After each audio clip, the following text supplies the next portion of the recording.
All right, now this is just amazing. Israeli scientists have developed a cancer drug without testing it on animals whatsoever.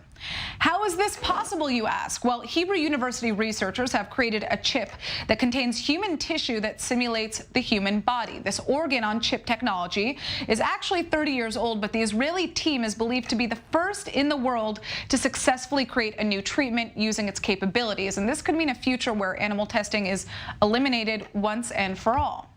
Well, joining us in the studio is Professor Yaakov Nachmias, the director of the Hebrew University's Grass Center for Bioengineering and the leader of this amazing research team. So first of all, explain to us in layman's terms how you are able to simulate the human body on a chip and how this made it possible for you to develop a cancer drug. Good evening. So the biggest problem with drug development today is that we're still relying on mice and rats that are very different from humans to develop drugs. This leads to massive failures in clinical studies, and it costs billions of dollars, and it takes many, many years, over a decade, to bring a new drug to the market. What we did is we're taking human cells, and we're building these microscopic human organs out of them, in this case, a kidney. And we're integrating sensors in those kidneys in the same way you have sensors in your car. So just like you bring your car to the mechanic and he connects the computer to the car and he asks the car what's wrong with you and then fixes the thing that is wrong, we are able today with the tissue dynamics technology that we developed to essentially tap into those sensors and ask what is wrong with the disease, what is wrong with the cancer, what causes the damage to the kidneys, and then rapidly fix it. And we can do it on human cells with human genetics without the need for using rats or mice. So I want to talk about, the drug that you've created in a second, but I want you to explain the differences in being able to actually do this testing on human cells versus animal cells. There are major differences between human cells and animal cells. Essentially, the genetics are different, the physiology is different.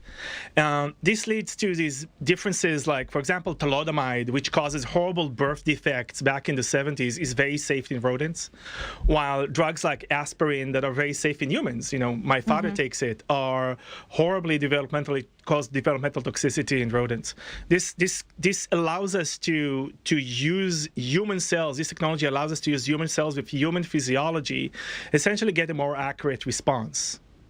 Now, tell us about the drug that you've created. What does it treat, and how do you think that it can be approved without animal testing? I can't hear you. I'm sorry. So my question was... Cisplatin is this cancer medication that has been used for a long time to treat lung cancer, to treat brain cancer, to treat different types of cancer, but its use is still limited because every time we use it, this chemotherapeutic agent essentially causes damage to the human kidney. So we limit the time course to about 5 to 7 days, and then we have to take it off and allow the patients to recover. What we found is that this cancer drug causes this damage because it causes massive accumulation of sugar in the kidneys. And that sugar brings up lipids in the kidneys, essentially fat, and that fat causes the kidneys to break down. And we could block that by adding empagliflozin. It's a drug for diabetes, but in patients taking empagliflozin and on our chip, essentially it eliminates the toxicity it caused by cisplatin. So what we found is that combination is critical. We could see it easily with our sensors integrated in the human kidney on a chip, and we could also see it in patients that were taking these drugs at the Hadassah Medical Center, showing that they were completely protected from this from this damaging effect of this essential chemotherapeutic agent. So what does this mean for the future of developing drug treatments? Sorry, one more time, guys. 3. My bad. So what does this mean for the future of developing drug treatments? Because what you guys are doing is really revolutionary. So the very next step is to raise a new round of funding for tissue dynamics and essentially demonstrate in the clinic in a placebo-controlled study that everything that we showed actually works in the patients, and then approving this new formulation for cancer. I think platinum-based drugs like cisplatin are used very, very commonly to treat cancer patients. This can be revolutionary for patients, and this is where we first have to go. In the long run, though, we think we can cut down close to 60% of the cost of clinical failures, essentially bring down the cost of drug development from $2.6 billion for every drug that is successfully developed to somewhere around $600 to $500 million. This would revolutionize the field. It would allow startups to raise the funding and compete with medical giants, and it would allow us to bring more essential medication to the market much faster. And there's an added benefit here, which is that less animals will be tested on, right? Because, like you said, we're seeing a world right now where drug development is largely based on animal testing, correct? That is correct. Animal testing, I think, is important for scientific discovery, but there are many cases where we should really go beyond that, really reduce and minimize the number of animals being used.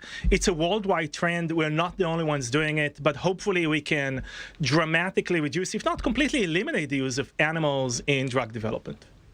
Now, when you just started to embark on this journey of trying to use a human chip, did you expect this to work? I mean, is this groundbreaking for you? Does it show that you'll be able to develop any other drugs on it? And have you already started developing any other drugs? So as you probably heard about, fenofibrate that we're developing for COVID-19. This is, again, the same technology. We managed to identify the mechanism of action of this SARS-CoV-2 virus, so this coronavirus pandemic, very, very quickly identify a drug, take it to a clinical study. We are almost about to complete a phase 3 study. And I think that, right now we're doing it for cardiac arrhythmia. We're doing it for fatty liver disease. When it rains, it pours, and the technology is just awesome, and we're very excited about it.